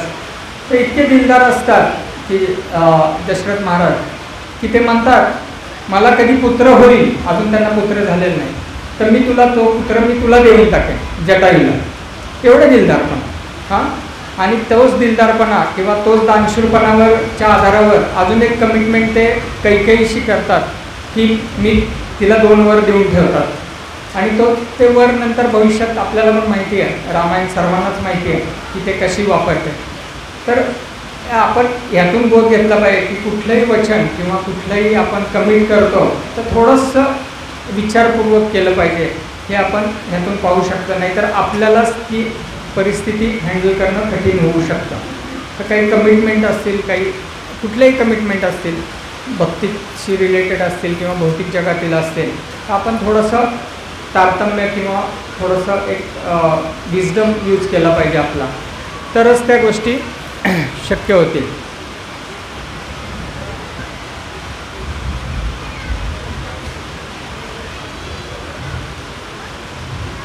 आता अजून एक दिलदारपणाची गोष्ट अशी की त्यावेळी दशरथ महाराजांना पुत्र नव्हता, परंतु एक मुलगी होते त्यांना. कोण नाव सांगू शकेल तिचा? शांता. शांता शांता शांता कोणतरी म्हटलं नाही शांता. तर शांता त्यांना पुत्री होती. तर अंगदेशचे जे राजा आहेत त्यांचं नाव रोमपाद महाराज दशरथ महाराजांकडे एकदा येतात आणि ते सांगतात मला देखील पुत्र नाही किंवा पुत्री नाही. तर त्यावेळी दशरथ महाराजांना पुत्र नव्हता, एकच मुलगी होती शांता. तर तिला ते रोमपाद महाराजांना ते देऊन टाकतात. तर असे दशरथ महाराज की मुलगी देतात, मुलगा व्हायच्या आधी जटायूला कमिट करतात, कैकेयीला 2 वर देऊन ठेवतात. अशा सगळ्या गोष्टी दशरथ महाराज करून ठेवतात, आधीच त्यांच्या सुरुवात करतात त्यांच्या. तर आता काय होतं की त्या रोमपाद अंगदेशचे राजा, अंगदेश म्हणजे कर्ण जिथं राज्य करत होता तो अंगदेश. तर पूर्वीचे राजा रोमपाद म्हणजे अगदी फार पूर्वीचे म्हणू शकतो. तर त्या रोमपाद अंगदेशमध्ये देखील दुष्काळ सलग चालू होतं आणि त्या दुष्काळाचं निवारण कसं होईल तर तिथे देखील सांगण्यात येतं की ज्या मुलांनी स्त्रीचा चेहरा जन्मल्यानंतर पाहिलेला नाही तो मुलगा जर इथं किंवा तो व्यक्ती जर इथं आपल्या राज्यात आला तर आपल्याला पुन्हा पाऊसकाळ चालू होऊ शकतो. आता ही गोष्ट किती जणांना माहिती आहे? माहिती आहे? हरी बोल. गुड. तर रोमपादमध्ये तसा अंगदेशमध्ये तसा दुष्काळ चालू होतो आणि रोमपाद महाराजांना सांगण्यात येते की असा मुलगा आहे आणि तो मुलगा कोण तर ऋषीशृंग. तर ऋषीशृंगाच्या जन्माची कहाणी अशी आहे. अर्थात आपण लॉजिकली पाहू शकता कुठल्याही मुलाचा जन्म, कुठल्याही बाळाचा जन्म स्त्रीचा चेहरा पाहून लगेच जन्म झाला स्त्रीचा चेहराच असतो. एक तर नर्स असते, आई असते, कुठल्या ना कुठल्या स्वरूपात त्या स्त्रीचा चेहरा तिच्या समोर आलेलाच असतो. परंतु ह्याचा विशेष जन्माची कहाणी आहे ऋषीशृंगाची. ती काय तर विपंडक मुनी म्हणून त्या ठिकाणी त्यांचा एक आश्रम असतो अंगदेशाच्या काही बाहेर, थोड्याशा राज्याच्या बाहेर. आणि त्या आश्रममध्ये ते त्यांची तपश्चर्या करत असतात. तर नेहमीचाच प्रॉब्लेम इंद्रदेवांचा की त्यांची तपश्चर्या जशी जशी एकदम ॲग्रेसिव्ह होते किंवा एकदम इंटेन्स होते त्यावेळी इंद्रदेव बिथरतात आणि इंद्रदेव त्यांचं जे काही अप्सरांचं जे काही पाठवतात आणि अप्सरां थ्रू त्यांना डिफीट करण्याचा, त्यांची तपश्चर्या भंग करण्याचा प्रयत्न करतात. परंतु विपंडक ऋषींच्या समोर इंद्रदेवांच्या अप्सरा म्हणजे चायनाचा माल असल्यासारखं वाटतं. चायना. हां. तर मग आता ते रिजेक्ट होतात पूर्ण. इंद्रदेवांच्या अप्सरांचं काही काम तिथे होत नाही. मग पुढचं स्टेप काय, इंद्रदेवांना तर ते अस्थिर झालेले असतात. मग ब्रह्मलोकात जातात, ब्रह्मदेवांना प्रार्थना करतात की ब्रह्मदेव तुम्ही मला मदत करा की माझ्या अप्सरांचा काही त्यांच्या तपश्चर्येवर परिणाम झालेला नाही, तर तुमच्या लोकात ज्या अप्सरा आहेत त्या मला मदत करू शकतील का, तुम्ही त्यांना तसा आदेश द्या. तर ब्रह्मदेव म्हणतात तू जे काही करतोस ना ते ह्या ठिकाणी आम्ही काही करत बसत नाही असल्या गोष्टी. तर मी कुणालाही माझ्या इथल्या अप्सरांना आदेश देणार नाही, पण मी एक विनंती करू शकतो की कुणाला इंद्राला सहानुभूती किंवा मदत करायची असेल तर त्याच्याबरोबर तुम्ही जाऊ शकता. तर अशा रीतीने एक अप्सरा तयार होते, हंसा नावाची अप्सरा. हंसा नावाची अप्सरा इंद्रदेवांना मदतीला पुढे येते. आता इंद्रदेवांच्या अप्सरा आणि ब्रह्मलोकातल्या अप्सरांमध्ये देखील फरक आहे. तर इंद्रदेवांच्या तिथल्या अप्सरा ज्या आहेत त्या लगेच नृत्य आणि संगीत ह्यांनी सुरुवात करतात. तर ब्रह्मदेवाच्या ज्या अप्सरा आहेत हंसा विषय, तर त्या विपंडक ऋषींच्या आश्रमाच्या बाजूला वेदस्तुती गातात. हा फरक आहे. त्या वेदस्तुती इतक्या मधुरतेने गात असतात, इतक्या तल्लीनतेने गात असतात की विपंडक ऋषी त्यांना खूप ॲट्रॅक्ट होतात किंवा त्या मधुरतेवर, त्यांच्या वेदस्तुतीवर खूप त्यांना आकर्षण निर्माण होतं आणि ते चौकशी करतात हंसाची. तर हंसाला ते म्हणतात की मी खूप खुश आहे, तू कुठला तरी वर मागू शकतेस. तर हंसा काय उत्तर देते त्याला, हंसा म्हणते मी ह्या क्षणाची वाट पाहत होते की तुम्ही मला वर म्हणून पाहिजे आहात. तो वर काय तर तुम्ही मला वर म्हणून पाहिजे आहात. विपंडक खूप क्रोधित होतात. विपंडक म्हणतात की तुझा वेदस्तुतीचा जर हा उद्देश असेल तर ते चिडतात, परंतु तुझी इच्छा पूर्ण करण्यासाठी ते त्यांचं वीर्य जे आहे ते तिच्या अंगावर फेकून देतात आणि निघून जातात तिथून. आता ते ओजस्वी वीर्य आहे, ऋषीमुनींचं वीर्य आहे. तर त्या हंसाला प्रश्न पडतो की मी हे वीर्य मी कसं हँडल करणार आणि मला तर ब्रह्मलोकात पुन्हा परत जायचं आहे. तर ब्रह्मलोकात जाण्यात मग ती पटकन तिथे हरिण दिसतं आणि त्या हरिणीच्या गर्भामध्ये ते वीर्य सोडते आणि ती तिथून निघून जाते हंसा. आता ते ओजस्वी वीर्य तिथून इमिजिएटली त्या बाळाला जन्म देतं. अर्थात ते जरी मनुष्य रूपात असलं तरी हरिणीच्या पोटातून आल्यामुळं थोडी शिंग राहतात, म्हणून त्याला ऋषशृंग असं नाव दिलं जातं. आता हरिण पण पाहते की असा कसा बाळ जन्माला आलाय किंवा हरिण, तर ती पण तिथून निघून जाते. म्हणजे ऋषशृंगला कुठल्याही स्त्रीचा चेहरा त्यांनी जन्मल्यानंतर पाहिलेला नसतो. मग विपंडक ऋषी पुन्हा येतात आपल्या आश्रमामध्ये संध्याकाळच्या वेळी आणि ते पाहतात बाळाला. त्यांच्या लक्षात येतं की हे आपलाच मुलगा आहे, त्याची काही गोष्टी पाहत नाहीत बाकीच्या, आणि ते त्याचा संगोपन करण्याचा निर्णय घेतात विपंडक ऋषी. आणि ते दोघेच त्या ठिकाणी विपंडक ऋषी ठरवतात की ह्याला भौतिकतेपासून, स्त्रियांपासून किंवा भौतिक कुठली गोष्ट आहे ह्याच्यापासून मी सुरक्षितता देणार. फार कॉन्झर्वेटिव्हली त्याचं संगोपन करायचा सुरुवात करतात. परंतु विपंडक ऋषींची जी दिनचर्या होते ती म्हणजे ते सकाळी त्यांचा जे काही सकाळचा जो काही त्यांचा विधी असतो तो झाल्यानंतर ते तपश्चर्येसाठी जातात आणि संध्याकाळच्या वेळी ते आश्रममध्ये परत येतात. दोघेच राहत असतात, त्यांचा मुलगा आणि ते. तर आता इकडे अंगदेशामध्ये दुष्काळ आणि अंगदेशाच्या राजाला ही बातमी माहिती पडलेली असते. तर ऋषीशृंगला आपल्या प्रदेशात आणण्यासाठी त्यांचे प्रयत्न चालू होतात. तर प्रयत्न मग कसे करायचे, तर ते दिनचर्या विपंडक ऋषींची लक्षात घेतात आणि मग त्यांच्या देशातील, अंगदेशातील ज्या काही स्त्रिया आहेत, सुंदर स्त्रिया आहेत, तर त्या सुंदर स्त्रियांना ते बोटींमधून त्यांचा ऋषींचा वेश घालून बोटींमधून त्या ऋषीशृंगाशी मैत्री करण्यासाठी पाठवत असतात प्रत्येक दिवशी. मग सुरुवात हरिबोल हरिबोल ऋषीशृंग, असं मधुर आवाज आहे ना, स्त्रींचा आवाज आहे. आपला कसा हरिबोल, फरक आहे. तर ऋषीशृंगांचे तो तसा संवाद चालू होतो, हरिबोल ऋषीशृंग, मग ऋषीशृंग हरिबोल. तो पण अगदी एकदम प्युअर आहे ना, त्यांनी तर काहीच पाहिलेलं नाही आहे. तर असा तो संवाद, वार्तालाप आध्यात्मिकडे चालू होतो. आणि ह्यांचा उद्देश असतो की ऋषीशृंगला अंगदेशमध्ये घेऊन यायचा. तर ते प्रपोजल देतात ह्या सगळ्या मुली साधू वेशात असतात की आम्ही इतक्या वेळा तुझ्या आश्रमामध्ये किंवा तुझ्या प्रदेशात येतोय, तर का नाही तू आमच्यासोबत एकदा येत आमच्या आश्रममध्ये. तर तो इमिजिएटली, तो इनोसेंट असतो लहान मुलगा, तो इमिजिएटली ॲग्री होतो आणि त्या बोटिंगमध्ये तो अंगदेशमध्ये येतो. आणि जसा तो अंगदेशमध्ये पाऊल ठेवतो त्याच ठिकाणी इमिजिएटली त्या पावसाला सुरुवात होते. तर हे पण दुष्काळाची परिस्थिती संपते. दशरथ महाराजांच्या इथली पण परिस्थिती संपते दुष्काळाची. परंतु आता परिस्थिती वेगळीच निर्माण झालेली असते. काय, तर विपंडक ऋषी त्यांच्या आश्रममध्ये येतात आणि ते पाहतात त्यांच्या दिव्य दृष्टीने, आध्यात्मिक दृष्टीने काय झालेलं आहे, आणि लगेच ते चिडून अंगदेशाकडे रोमपाद महाराजांकडे जातात. तर रोमपाद महाराजांना ही बातमी लागते की विपंडक ऋषी आपल्याकडे येत आहेत.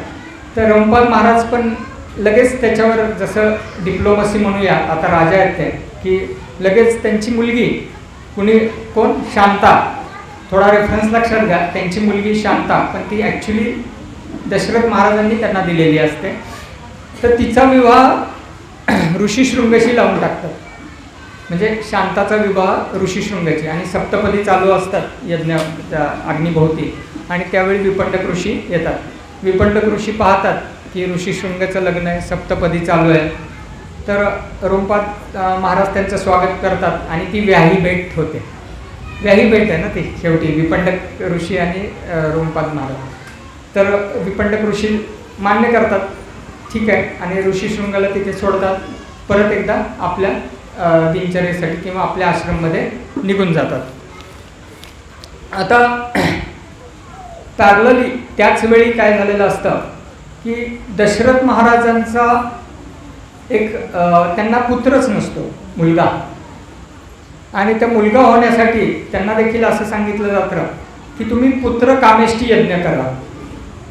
आणि पुत्र कामेष्टी यज्ञासाठी पुरोहित कोण? तर ज्या मुलांनी स्त्रीचा चेहरा पाहिलेला नाही जन्माच्या वेळी तो ह्या पुत्र कामेष्टी यज्ञाचा पुरोहित. तर दशरथ महाराजांना देखील प्रश्न पडतो की असा व्यक्ती कोण किंवा असा पुरोहित कोण. तर मग त्यांना सांगितलं जातं की ऋषीशृंग आहे आणि तो तुमचा जावईच आहे, त्यामुळे त्याला तुम्ही सहज घेऊन येऊ शकता आणि हा यज्ञ संपन्न करू शकता.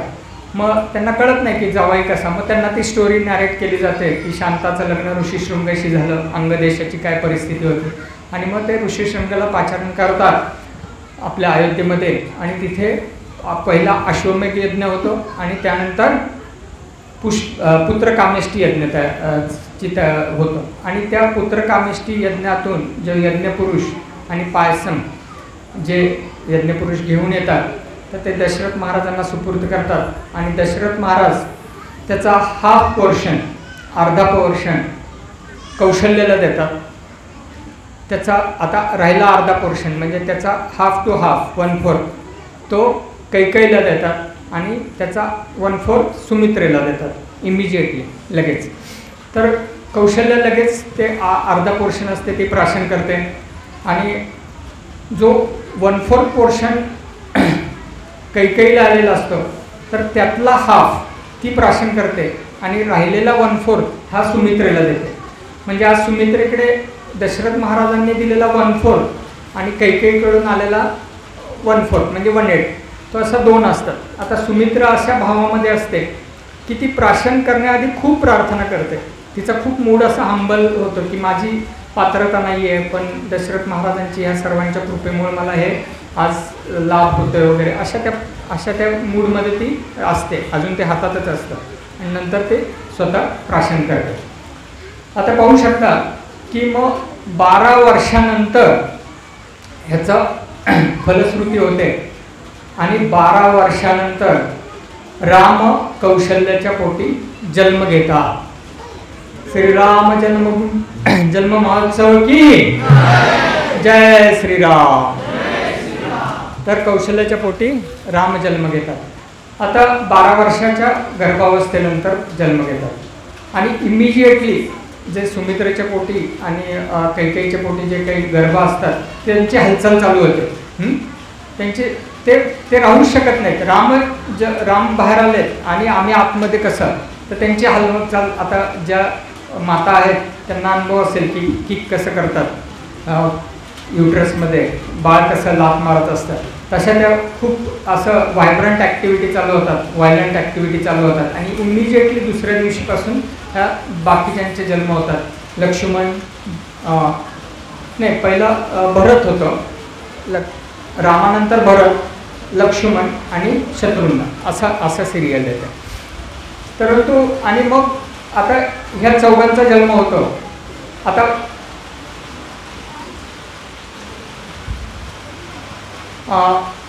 ह्या चौघांचा जन्म होता. आता जसं आपल्याला माहिती आहे कृष्ण लीलेमध्ये खूप काही बाललीला आहेत, किशोर लीला आहेत. तर आपल्याला पण माहिती असलं पाहिजे की बाललीला ह्या रामकथेमध्ये पण आहेत. अर्थात त्याचं वर्णन वाल्मिकी ऋषी फक्त 10 श्लोकामध्ये करतात बाललीलेचं, रामाच्या बाललीलेचं. परंतु अनेक जे रामायण आहे, तुलसी रामायण आहे, इव्हन व्यासदेवांनी पण रामायण रचलं किंवा साऊथ इंडियामध्ये काही रेफरन्सेस घेतले जातात. तर ह्यामध्ये खूप साऱ्या बाललीला आहेत. तर त्या बाललीला अशा आहेत की 4 पाळणे त्या महालामध्ये त्या तिथे ठेवले जातात आणि 4 पाळण्यामध्ये राम लक्ष्मण भरत आणि शत्रुघ्न असे ठेवले जातात. तर ते खूप रडतात.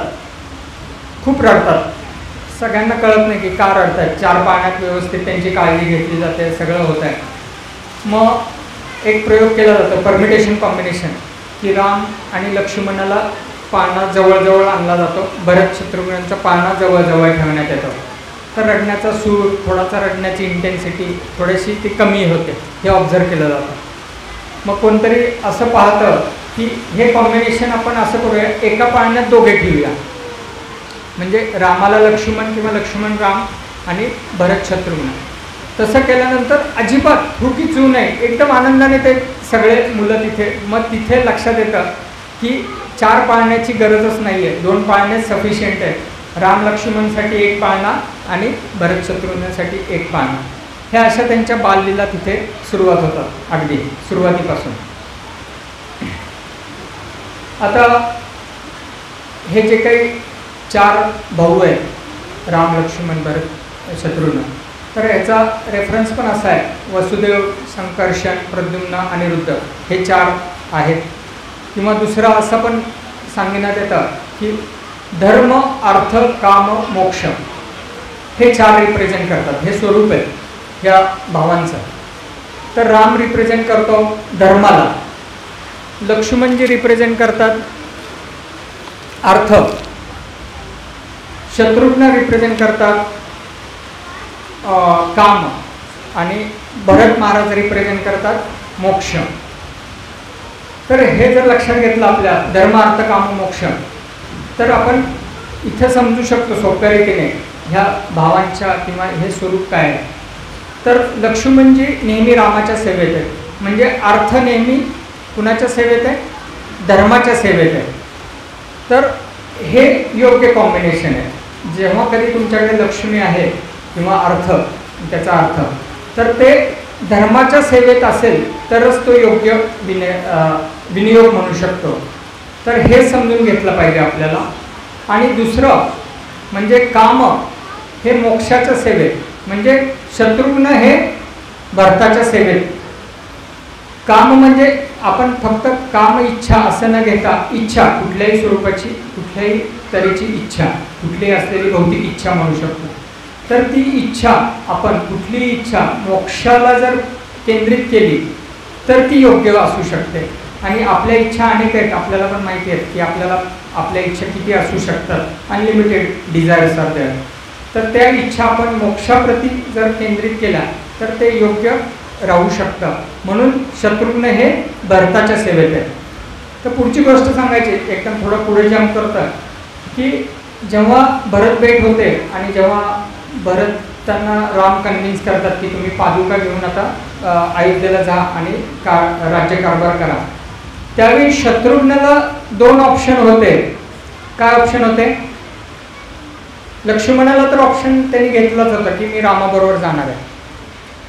तर शत्रुघ्नासाठी 2 ऑप्शन होते की एक तो स्वीकार म्हणू शकत होता की राम मला तुमच्याबरोबर यायचं आहे, मला तुमच्याबरोबर वनवासात यायचं आहे, तुमच्याबरोबर प्रवास करायचा आहे. मग दंडकारण्य आहे, चित्रकूट आहे, नाशिक आहे, पंचवटी आहे, असा प्रवास करायचा आहे, यात्रा करायची आहे तुमच्याबरोबर. आणि एक ऑप्शन होता की तो राज्यकारभार भरत पाहणार होते आणि त्यांना सहाय्य करायचं. परंतु जे स्वरूप होतं म्हणजे काम म्हणजे शत्रुघ्न जे रिप्रेझेंट करतात, तर शत्रुघ्नाने हा ऑप्शन घेतला भरत महाराजांची सेवा म्हणजे दासानुदासच्या भावामध्ये ते सेवा स्वीकारली. त्यामुळं काही संप्रदायामध्ये शत्रुघ्नाचं जी काही पोझिशन आहे ती भरत महाराजांपेक्षा देखील खूप श्रेष्ठ आहे. भरत महाराजांनी रामाला रामाचा रिप्रेझेंटेटिव्ह म्हणून कारभार केला, परंतु शत्रुघ्नाने भरत महाराजांची म्हणजे दासानुदास भावात सेवा चालू ठेवली. आणि सुमित्रेचं देखील पुढे येईल, ते नंतर मी सांगेन, बघूया. तर अशा ह्या रामाच्या बाललीला आणि ह्या 4 भावंडांच्या बाललीला चालायच्या. आणि त्या बाललीला अशा होत्या की ते देखील चिखलात खेळायचे, माथेवर चिखल टाकायचे, अशा अनेक गोष्टी करायचे. तर आता एक वेळा मंथरा तिथे आली, त्यांचा चिखलामध्ये काही खेळ चालू होता. तर मंथरेच्या अंगावर राम असा जोरात चिखल टाकतो तोंडावर, तिच्या तोंडावरच चिखल पडतो सगळं. तर बाकी आईंच्या बाबतीत देखील असं बरेच वेळा झालेलं असतं, पण ते छोटे आहेत, लहान आहेत, ते विसरून जायचे आणि हसत ते सोडून द्यायच्या गोष्टी. परंतु मंथरेला तो सेन्स ऑफ ह्युमर म्हणतो तो अजिबातच नव्हता, माफ करायची प्रवृत्तीच नव्हती मंथरेकडे. मंथरेकडे फक्त ती पोस्ट पोझिशन माझी कशी अबाधित राहील आणि त्यासाठी तिने हे सगळं षडयंत्र रचलं. तर तो 5 वर्षाच्या पहिल्या सुरुवातीला ज्या झालेल्या बाललीलाचा जो काही ट्रॉमा झाला तिला, तर त्या ट्रॉम्याचा तिने वचपा म्हणू शकतो किंवा त्याचं ते काढला तो म्हणजे रामाला वनवास व भरताला राज्य, असं काही काहीचं तिने जे काही केलं, तर त्याच्या मागं ही पण आहे. आता इव्हन दशरथ महाराज जेव्हा त्यांचा राज्यकारभार पाहायचे, त्यांचा तिथून त्यांच्या महलातून राज्यकारभार काही त्यांच्या मीटिंग्ज वगैरे घेऊन जेव्हा ते लंच ब्रेक लॉंग रेसेस यायचे, त्यावेळी त्या 4 मुलांना ते बोलवायचे, चला राम लक्ष्मण चला सगळेजण आपण एकत्र सोबत प्रसाद घेऊया, दुपारचा प्रसाद घेऊया. तर दशरथ महाराजांच्या हाकेला किंवा त्यांनी कधी बोलवलं विनंतीला, कधी ह्या 4 भावंडांनी विशेषतः रामाने स्वीकारलं नाही.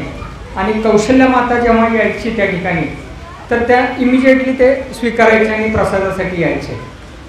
तर असं का व्हायचं? बरेच वेळा असं व्हायचं आणि अगदी 100% व्हायचं. तर त्याचं कारण लिहिलेलं आहे. आचार्य सांगतात की दशरथ महाराज त्यांचा राज्य जो काही राजाचा वेश होता, त्या राज्याच्या वेशातच त्यांना बोलवायचे आणि प्रसादासाठी बोलवायचे. आणि माता कौशल्या ही त्याच्या गृहिणीच्या स्वाभाविक स्थितीत म्हणजे काय म्हणूया आपण वात्सल्य भावात त्यांना हाक द्यायची. तर भगवंत नेहमीच इथं दाखवतात की मला तुमच्या एक्सटर्नल जे काही आहे त्याच्याशी काही मतलब नाही, तुम्ही किती ऑथॉरिटीली मला बोलवा, पिता म्हणून बोलवतात, पण भगवंत त्यातला भावग्राही म्हणतो ना तसं आहे. तर ते नेहमीच कौशल्याला प्रतिसाद द्यायचे आणि कधीच दशरथ महाराजांना त्यांनी प्रतिसाद दिलेला नाही, विशेषतः ह्या लंचसाठी. तर अहिल्यापर्यंत जाण्याची शक्यता नाही, कुठपर्यंत जाऊ शकतो. मला तुम्ही किती वाजता माहिती दिलं? 9 वाजलेत. किती वाजेपर्यंत आपण राधेश्याम किती वाजेपर्यंत कंटिन्यू करायचं आहे?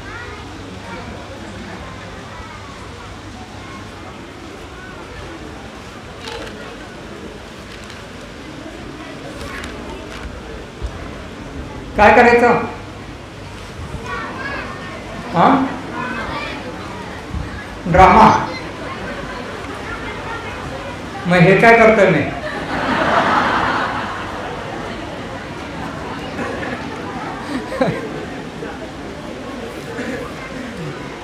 बरं ठीक आहे, एक छोटे काही आहेत प्रसंग तिथपर्यंत तरी कमीत कमी घेऊन जातो. आत्ता तर कुठे रामजन्म आणि बाललीलाच आहे आपण, अजून तर वशिष्ठ मुनींच्या आश्रमापर्यंत जायचं आहे आपल्याला. तर रामाच्या बाललीला अशा चालू असतात आणि त्या बाललीलेमध्ये स्वतः दशरथ महाराज देखील खूप आनंद घेत असतात. अनेक वर्षांनी पुत्र प्राप्ती झालेली असते आणि खूप वाटायचं असतात ह्या चौघांशी. तर दशरथ महाराजांना अनेक मंत्री सांगतात, पुरोहित सांगतात की एल्डरली की तुम्ही आता त्यांना गुरुकुलमध्ये पाठवलं पाहिजे, त्यांना पुढची जबाबदारी स्वीकारण्यासाठी सुसंस्कृत किंवा शिक्षित केलं पाहिजे. पण ते दशरथ महाराजांना वाटतच नसतं की तसं काही करावं. शेवटी त्यांना आदेश दिला जातो की तुम्ही वशिष्ठ मुनींच्या आश्रममध्ये ह्या चौघांना घेऊन जायचं आहे, दशरथ महाराजांना. आणि ते हृदयावर दगड ठेवून ह्या चौघांना घेऊन ते स्वतः जातात दशरथ महाराज वशिष्ठ मुनींच्या आश्रममध्ये. आणि सर्व आता जे काही मुलं हॉस्टेलला सोडले जातात, आता पूर्वीच्या काळी असे टेस्ट केल्या जायच्या की इवन चैतन्य महाप्रभूंच्या वेळी भागवतम करताल असं ठेवलं असायचं आणि तो लहान मुलगा काय पिकअप करतो आहे त्यावरून त्याचं थोडंसं भविष्यवाणी सांगितली जायचं. आजच्या काळात जर तसं ठेवायचं झालं तर काय ठेवायला लागेल? मोबाईल, एक भाग मोबाईल आणि दुसरा काही ठेवलं तरी ऑप्शन एकच असणार आहे मोबाईल. तर कमीत कमी मोबाईलमध्ये तो कीर्तन ऐकेल अशी अपेक्षा ठेवूया आपण. तर ठीक आहे. तर दशरथ महाराजांची इच्छा असते बिंग क्षत्रिय राजा की हे 4 मुलं जे आहेत माझे ते कशी सुरुवात करतात गुरुकुलमध्ये, ही खूप पाहण्याची इच्छा असते क्षत्रिय. आणि त्यावेळेचा विशेषतः क्षत्रियांची की क्षत्रिय मुलगा धनुष्य हा त्याच्या डाव्या हाताने उचलत असेल तर तो त्याच्या पितासाठी गौरवाची गोष्ट असायची. जर त्याने उजव्या हाताने उचलला तर तो तेवढा सक्षम नाही असं पकडलं जायचं. तर ते त्यांना पाहायचं असतं. ती खूप इच्छा असते दशरथ महाराजांना की राम कुठल्या हाताने लक्ष्मण कुठल्या हाताने धनुष्य उचलतं. पण वशिष्ठ मुनींना ही गोष्ट माहिती असते. वशिष्ठ मुनी दशरथ महाराजांना प्रार्थना करतात की तुम्ही इथून निघून गेल्याशिवाय मी त्यांची शिक्षणच सुरुवात करणार नाही. शेवटी ते स्वीकारतात आणि दशरथ महाराज निघून जातात आणि त्यांचा रथ अगदी क्षितिजाच्या पार होईपर्यंत वशिष्ठ ऋषी कुठलेही मागे फिरत नाहीत, म्हणजे त्यांच्या गुरुकुलमध्ये येत नाहीत. आणि मग गुरुकुलमध्ये आल्यानंतर प्रथमतः त्या 4 भावंडांना 4 मुलांना ते प्रदक्षिणा करतात आणि वशिष्ठ मुनी प्रार्थना करतात, मी तुम्हाला काय शिक्षण देऊ शकतो, मी तुम्हाला काय शिक्षण देऊ शकतो, तुम्ही तर स्वतः भगवंत आहात. अशा रीतीने ते त्यांचा तिथे सुरुवात होते शिक्षणाची सुरुवात. अर्थात त्यांच्या कला, अर्थात तिथे पण ते गुरुकुलमध्ये काही मस्ती करतच असतात. विशेषतः बाण सोडण्याच्या आणि काहीतरी असं मटकी फोडण्याचा, कुठल्या तरी स्त्रीच्या नथनीतून अशी पान पलीकडे काढायचा आणि ते नथनीचा आकार बारीक व्हायचा आणि ते बारीक झालेली नथनी अशी एकदम टोचायला सुरुवात करायची ना, मग ती मटका वगैरे टाकून द्यायची ती स्त्री. आणि मग राम काय करायचे तर त्याच छोट्या झालेल्या नथनीतून आपला बाण सोडायचे आणि त्यातून ती नथनी मोठी करायचे. अशा त्यांच्या लीला तिथे पण चालू असतात गुरुकुलमध्ये. तर ह्या लीला देखील खूप आहेत. रामलीलेमध्ये बाललीला आहेत, त्यांच्या गुरुकुलमधल्या लीला आहेत. अशा रीतीने त्यांचं शिक्षण संपतं आणि ते परत आपल्या अयोध्येमध्ये पुन्हा येतात. आता दशरथ महाराजांना जो शाप मिळाला आहे पुत्रवियोगाचा, तो असाच आहे की त्यांना काही कालानंतर गुरुकुलमध्ये सोडण्यात येतं. की थोडे काही दिवस झाले की विश्वामित्र मुनी त्या ठिकाणी तिथे येतात आणि विश्वामित्र मुनी येतात आणि विश्वामित्र मुनी रिक्वेस्ट करतात दशरथ महाराजांना की मला राम लक्ष्मण पाहिजे, माझा यज्ञ संपन्न होत नाही आहे तिथे माझ्या आश्रममध्ये, तर राम लक्ष्मण त्या ठिकाणी मला पाहिजे. तर त्या विनंतीला दशरथ महाराज म्हणतात की माझी सेना आहे, मी स्वतः येऊ शकतो, पण ते स्वीकारतच नाहीत. असा बरेच त्यांचा संवाद चालतो. शेवटी वशिष्ठ मुनी तिथं इंटरफिअर करतात. वशिष्ठ मुनी म्हणतात विश्वामित्रांना की तुम्ही त्यांना काहीतरी आश्वस्त करा दशरथ महाराजांना की त्यामुळे ते कन्व्हिन्स होतील आणि राम लक्ष्मण तुमच्यासोबत येतील. तर मग विश्वामित्र मुनी त्यांना सांगतात की मी त्यांना नुसत्या एका सेवेसाठी घेऊन चाललेलं नाही, तर त्यांना माझ्याकडच्या ज्या काही विशेष शक्ती आहेत तर ते आम्ही त्यांना प्रदान करेन. तर ह्या अटीवर मग शेवटी दशरथ महाराज त्या राम लक्ष्मणांना विश्वामित्रांकडे सुपूर्त करतात आणि मग विश्वामित्र मुनी त्या दोघांना घेऊन सुरुवात करतात त्यांच्या प्रवासाची, त्यांच्या आश्रमाकडे जाण्याची. आणि त्या प्रवासात अनेक गोष्टी सांगत असतात. तर त्या ठिकाणी मग आता त्राटिकाचा हे असं का ओसाड पडलं आहे आश्रम, असं राम विचारतात. तर ते म्हणतात की असं ती आसुरी आहे, त्राटिका स्त्री आहे आणि ती नेहमीच यज्ञस्थली तिथं म्हणजे काय दूषित करते आणि यज्ञ पूर्ण होऊनच देत नाही. तर त्याचं कारण आहे की तिच्या पतीचा वध केलेला असतो अगस्त्य मुनींनी, तर त्याचा ते बदला नेहमीच घेत असते. आणि तिचे पुत्र सुबाहू आणि मारीच, तर हे नेहमीच त्या यज्ञाला डिस्टर्बन्स करतच असतात. तर विश्वामित्र त्यांना सांगतात की तू काय कर राम, की ह्या त्राटिकेचा वध कर. तर आता पहिलाच प्रसंग आहे की त्यांना त्यांचा शक्तीचा उपयोग करायचा आहे आणि तो कुणाविरुद्ध करायचा आहे तर स्त्रीविरुद्ध करायचा आहे का. तर राम अजिबातच तयार होत नाही. स्त्रीचं वध करायचा कसा, मी तिला बाकी गोष्टींनी मी तिला हे करेन, तिचे शस्त्रावर प्रहार करेन किंवा तिचं बाकी, पण वध कसा करू. तर विश्वामित्र मुनी म्हणतात ती कुठल्या अँगलने तुला स्त्री आहे, तिचं हृदय कोमल आहे का, ती काय करते, ती नेहमीच काय करते तर अग्नी ओकते, त्यानंतर जिथे जाईल तिथं सर्व ऋषीमुनींना त्रास देते. तर एवढं मग ते स्त्रीत्व कशाला म्हणायचं, तर ते नाही आहे तिच्याकडे, तर माझा आदेश आहे आणि तिचं तो गुणच नाही आहे, तर तू तिचा वध कर. अशा रीतीने हा लेसन देऊन मी संपवणार आहे. हा तर तिचा वध करतात पहिला राम. तर आपल्याला काय शिकायचं आहे त्राटिकेच्या वधातून? तर ह्या ठिकाणी आचार्य सांगतात त्राटिकेचा वध म्हणजे तुम्ही जेव्हा भक्तिमार्गात येता त्यावेळी सुरुवात तुमची भक्तिमार्गात कशाने होते? तर ती अविद्या नष्ट होते. अविद्या नष्ट होते. तुम्हाला व्हॉट इज राईट आणि चूक काय आणि बरोबर काय हे शास्त्राच्या आधारावर सांगितलं जातं. तर हा पहिला वध जो होता त्राटिकेचा तो म्हणजे अविद्येचा वध होतो. आता मग पुढचं त्राटिकेचा व्रत झाल्यानंतर सुबाहू आणि मारीच त्यांचे पुत्र त्या ठिकाणी असतात. ते चिडलेले असतात, त्यांना तो प्रतिशोध घ्यायचाच असतो. आणि आय शेप, आता मी शॉर्ट करतो आहे स्टोरी, बरेच गोष्टी आहेत तो प्रवासामध्ये, ही स्टोरी सांगून मी थांबणार आहे.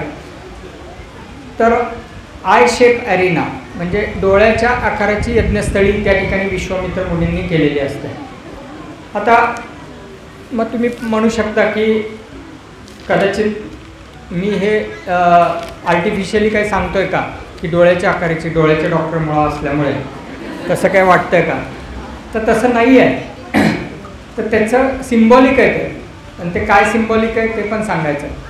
तर ती यज्ञस्थळी डोळ्याच्या आकाराची असते आणि मध्ये बसून यज्ञ चालू होतो. आणि यज्ञाच्या 6व्या दिवशी सुबाहू आणि मारीच तिथे यज्ञ डिस्टर्बन्स करायला येतात. आणि त्यावेळी राम आणि लक्ष्मण त्यांचा सुबाहूचा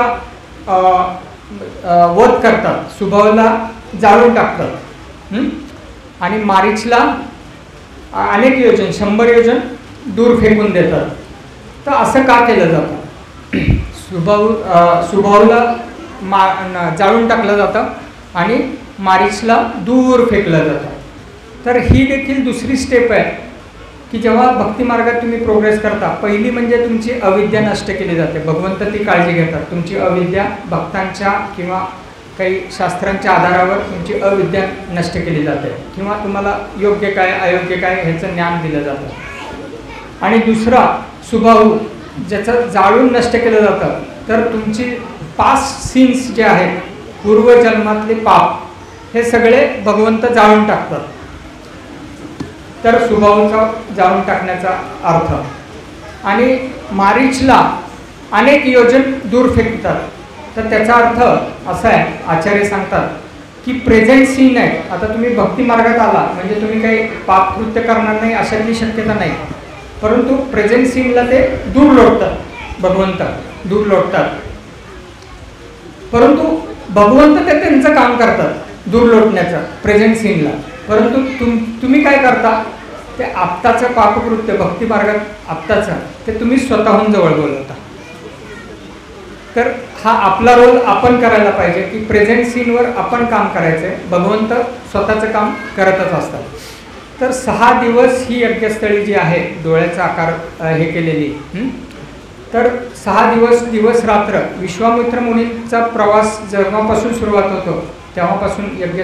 तर हे पूर्ण अगदी डोळ्यात तेल घालून राम लक्ष्मण प्रहार देतात. तर यातून पण आचार्य आपले सांगतात की त्यावेळेचा त्रेतायुगातला युगधर्म म्हणजे यज्ञ, आत्ताचा युगधर्म म्हणजे संकीर्तन. तर संकीर्तनमध्ये आपल्याला काय करायचं? मग डोळे उघडे ठेवायचे. भागवतम क्लासमध्ये काय करायचं आहे? डोळे उघडे ठेवायचे. फेस्टिवल क्लासमध्ये चालू शकतं.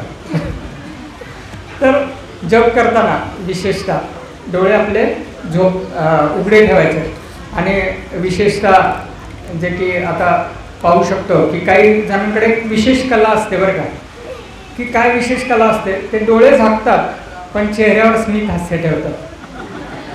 म्हणजे समोरच्या वक्त्याला कळतच नाही की हा झोपला का हा जागा आहे. झोपला म्हणावं तर स्मित हास्य, जागा म्हणावं तर डोळे मिटलेले आहेत. तर ही कला ज्यांना अवगत आहे ते सक्सेस, हा क्लासमधला तर सक्सेस आहे त्यांचा. तर इथं आचार्यांना हीच गोष्ट सांगायची होती. तर अनेक कथा आहेत, परंतु कदाचित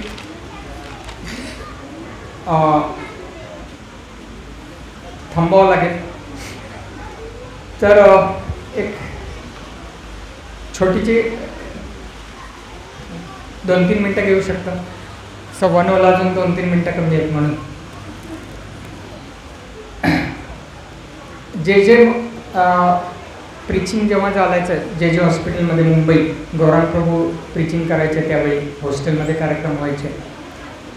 तर त्यावेळी युगावतार प्रभू डॉक्टर युवराज भोसले म्हणजे माझे साडू, तर त्यांचं त्या कार्यक्रमात इंट्रोडक्शन झालं होतं आणि त्या कार्यक्रम अगदी त्यावेळेचा उत्साह होता. हॉस्टेलमध्ये जोरदार कीर्तन व्हायचं, डान्सिंग कीर्तन व्हायचं, गौरव प्रभू क्लास द्यायचे, डान्सिंग कीर्तन व्हायचं, अशा गोष्टी व्हायच्या.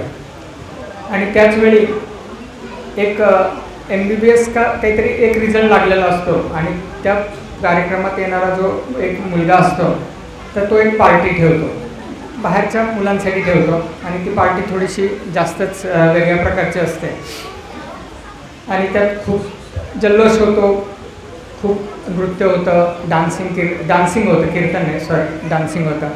आणि समहाऊ ओव्हर एक्झर्ट तो एक मुलगा होतो आणि तो त्या ठिकाणी कोसळतो. आता कोसळतो म्हणजे मॅसिव्ह कार्डियक मायकार्डियल इन्फार्क्ट बसलेला असतो, हृदय विकाराचा झटका आलेला असतो.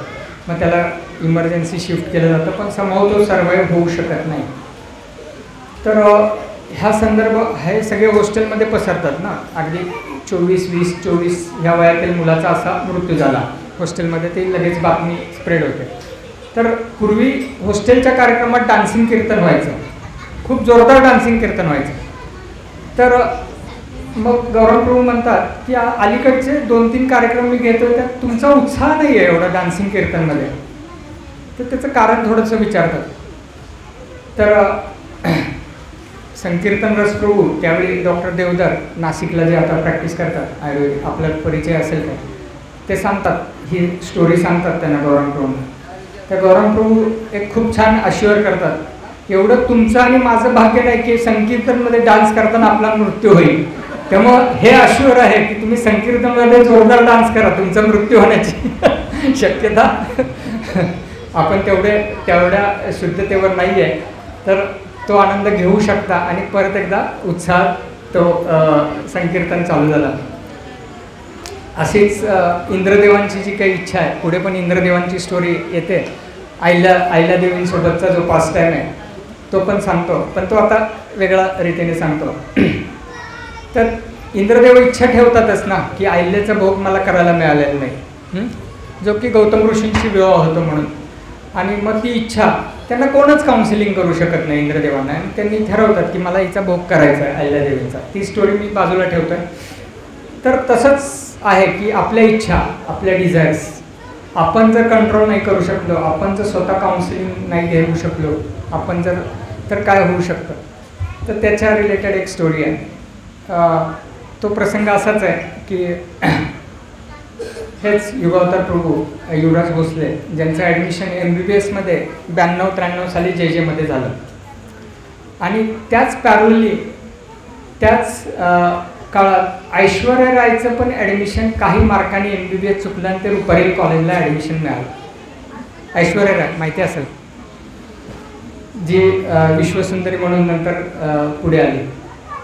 तर जेव्हा ती विश्वसुंदरी म्हणून डिक्लेअर झाली की लगेच लोकांनी तिचं पास्ट काढलं ना, तिचं कॉलेज लाईफ हे लाईफ.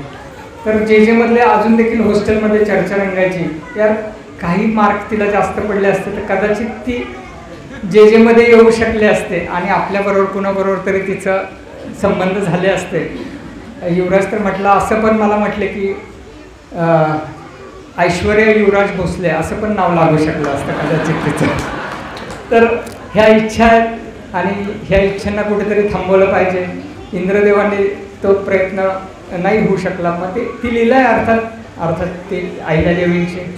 तर मी ह्या ठिकाणी रामनवमीच्या क्लासला विराम देतो. अर्थात नेहमीच्याच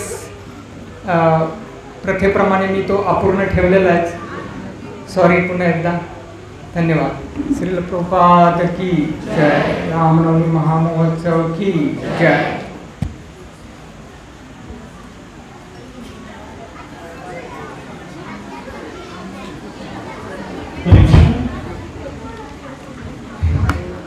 हरे कृष्ण. प्रभूजींनी आपल्याला